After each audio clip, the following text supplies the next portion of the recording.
Okay, we're live. Hey, it's Jared Tullos here. I'm excited about the hangout we're doing today. We have Michael Voog with us of Voog Designs. This is a new project that I'm starting. This is the very first one. And if you don't know me already by now, I'm a blogger and a internet marketer.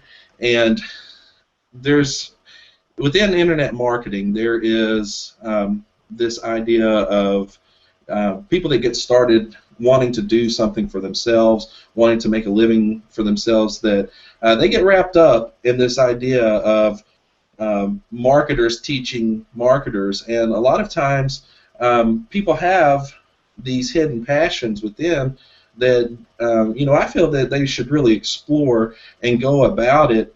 There just seems to be the problem that a lot of people don't really know how to hone in on that or really get started with it. And I thought that I would bring Michael in, and Michael is the owner of Voog Designs. He does illustrations, character designs, animation. He's a wonderful person. I've been a client of his. He and I have known each other for probably the last couple years, and the more we talk about entrepreneurship, passion, that sort of thing, personal development, the closer we get, and the more we draw from each other. So I thought he would be a perfect person to bring on first and just tell about his life and what brought him to his passion of drawing and how he is taking that and making it a career and everything that he's gone through to get that started, and how you can do the same thing, and how you can use marketing and the internet to really get that going and get that out there for yourself. So, Michael, do you think that was a fair enough introduction? Oh, that was great. I'm really honored, Jared, to be on this Google Hangout chat, because as for most artists, they tend to live in this little bubble, and it can be within their studio or it can be within say one of their office rooms, but there's so much more out there. There's a huge world out there, and for artists to stay within this little bubble, they're going to rely maybe on agents to do their marketing or networking for them. And so it's just really an honor to be on here with this chat room, because now not only are you sharing the message, but you're able to let me share my message as well to millions of people on the internet all across the world. And so we have to use the technology to our advantage. Exactly. So, what I want to do is, Michael, I want you to tell a little bit of background about yourself, how you got started going through this process of pursuing your passion in art, and just kind of give us kind of an overarching story of where you were and how you got to where you are today. Okay. I'll just give a brief outline. I think it all starts really with gifts and talents that I believe we're blessed with. I knew at a very early age that I was born to draw, and people ask me this: how did you know? Well, it's typically the things that you love to do. I love to draw, so I figured that was a gift or a talent that I had been blessed with. So, it goes back to, I think, the first grade or something like that, where Christmas time came around, and I wanted a specific toy for Christmas, and I didn't know the name of the toy. And it was a little motorcycle where you pull the cord and the wheels go and it goes off this jump. And so I drew this toy. And I guess the drawing was pretty good, because Santa ended up getting it to me and underneath the tree, and I ended up getting it for Christmas. But that was my earliest recollection of drawing. From there, I always loved, through elementary school, I loved drawing. I loved assignments where we had to do reports, and I got a chance to illustrate something in the report. Sometimes it was a science project that we had to do, and I remember drawing a bald eagle. Another one was a NASA space shuttle. So these are all projects going through school that I really enjoyed. And whenever a teacher would give us that assignment, naturally I got excited.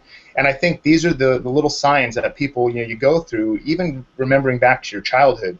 What are the things that you really love to do? It could have been playing with Legos or building. It could have been being fascinated about taking things apart. It could be writing. Could be photography. I mean, any of the arts, sciences, that's what you really want to pay attention to, I think, even looking back as adults now.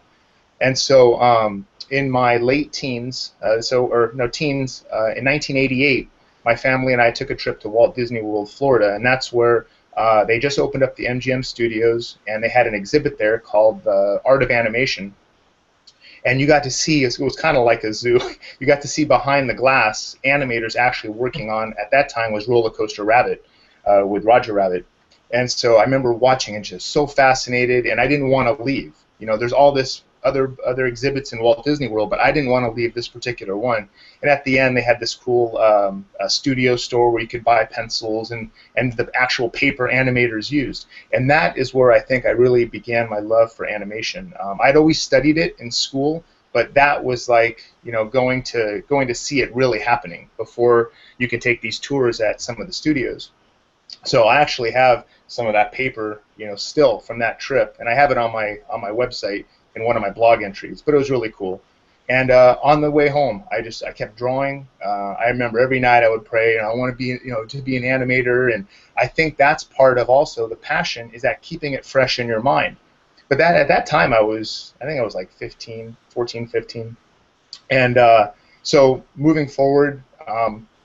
You know, I would continue to draw. Then I finished my AA degree at a local college, and then I realized that, you know, I need to develop my portfolio more. Getting an education in art, you know, getting that degree means that you just took the classes, but really what sells you is your portfolio. So I found another local school that did portfolio development in what the animation industry was looking for, and that is life drawing, quick sketch, character design. And so basically I would pay semester after semester, not for a degree, but it was the paper mileage that I needed to develop my portfolio. And so I did that for a few years, and then I started applying to places like Disney and Warner Brothers. DreamWorks was just coming into its own then. So I was applying to a lot of those places, but what I realized was it's not so much the paper, it's not the degree, it's the portfolio. And so that's part of my message now to my own students that I teach, is getting all that paper mileage under your belt. You're going to have bad drawings, but to get them better, you have to have a strong portfolio. So that was going through schooling, and then you know, then I don't know who said this quote, but I know my wife uses it all the time. It says, "Life is what happens when you're busy making other plans." And so you know, I had a family, and you have responsibilities when you have a family now, and so a lot of those passions, I still drew here and there, but a lot of those passions were put on the side to support a family. And then it was, so then I ended up having a few other jobs through then, just to help support the family. Nothing that I wanted to base a career on, but it helped to develop other parts of my personality. And artists are known for being introverted, most of them. But in today's day and age, to be an entrepreneur, a marketer, you have to develop both sides of your personality. Your internal right brain side for the arts, but you also be able to market yourself. And that's the external part where I think most people tend to get uncomfortable. So a lot of my jobs moving up to where I'm at today had to do with types of sales where you had to be either on the phone or in person talking to people and getting comfortable with that. And in 08, 09, we had the financial markets that hit, and a lot of the business I was in, other industry at the time, really took a hit. And so I had to find another job, and that's where I ended up working at another company in manufacturing. Again, didn't get a degree in this, but it's just, you know, you got to keep moving forward. If you're not moving forward, you're stagnant, and stagnant is not a good place to be. So continuing. No, I've been there before. I've been stagnant. I know that feeling. So, you know, as I'm working in this manufacturing company, I ended up working a midnight grave shift, and I worked Friday night, Saturday night, Sunday night, from 10 p.m. to 10 a.m.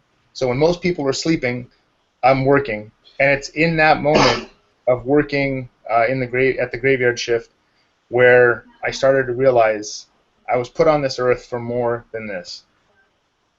So I got a composition book, and I started writing down all these different ideas on, you know, what's my purpose? Why am I here? And it was in those silent moments that really helped me to develop my company, the name, my mission, everything that I wanted to do. And I just used this composition book to write down a ton of ideas, anything that I can do to use my art, because it was going back to what my original passion was. That's what I felt I was meant to do. And so I wrote all these ideas down, and then you just start moving forward with it. and went and got my company name registered, and maybe I'll just leave it at that for right now. So